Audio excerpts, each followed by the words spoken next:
कोमल्स किचनमध्ये आज तुमचं सर्वांचं स्वागत आहे। तर आज मी बनवलेले आहेत मोदक।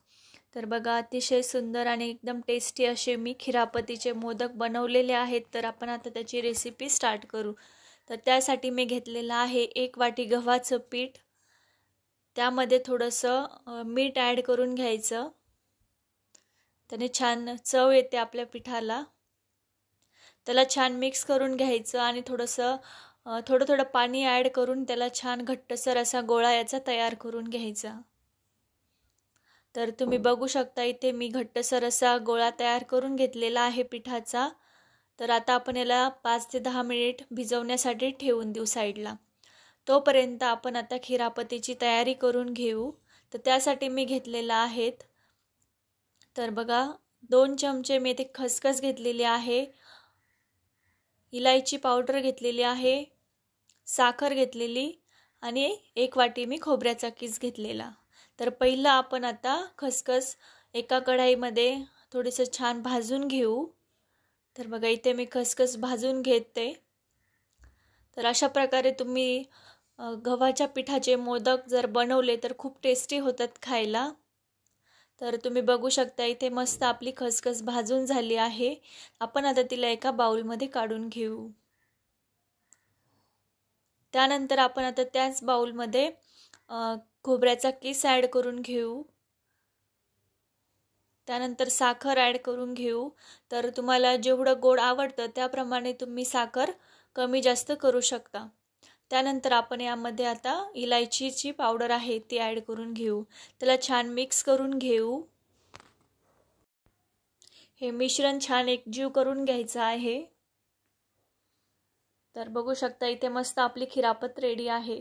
त्यानंतर आपण आता पीठ भिजवलेलं होतं ते आपण आता छान मऊ करून घेऊ थोडंसं। त्यानंतर एक छोटीशी लाटी करून घ्यायची आहे आणि त्याची एक छोटीशी पुरी बनवून घ्यायची। तर दाखवल्याप्रमाणे तुम्ही अशी पुरी त्याची बनवून घ्यायची, म्हणजे आपण थोडीशी मोठीच बनवायची। जेव्हा आपण यामध्ये सारण टाकू तर आपलं सारण बाहेर यायला नको। तर बघू शकता अशा प्रकारे तुम्ही छोटीशी पुरी लाटून घ्यायची, त्यामध्ये सारण भरून घ्यायचं।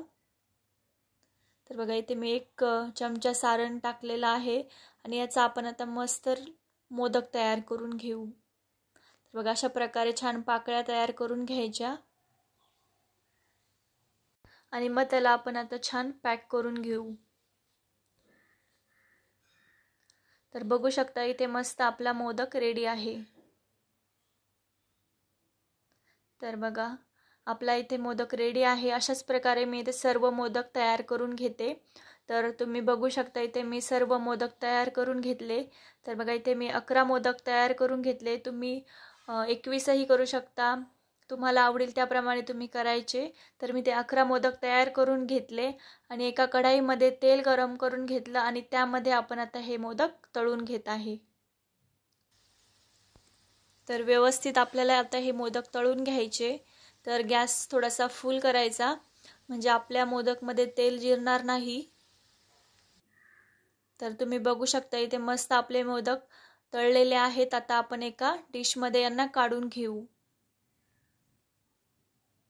व्यवस्थित तेल निथरून घ्यायचं। तर अशाच प्रकारे मी ते सर्व मोदक माझे तळून घेते। तर तुम्ही बघू शकता इथे मस्त आपले मोदक रेडी आहे। रेसिपी आवडली असेल तर कोमल्स किचन या चॅनलला तुम्ही नक्की सबस्क्राईब करा, व्हिडिओला लाईक करा आणि शेअर करा।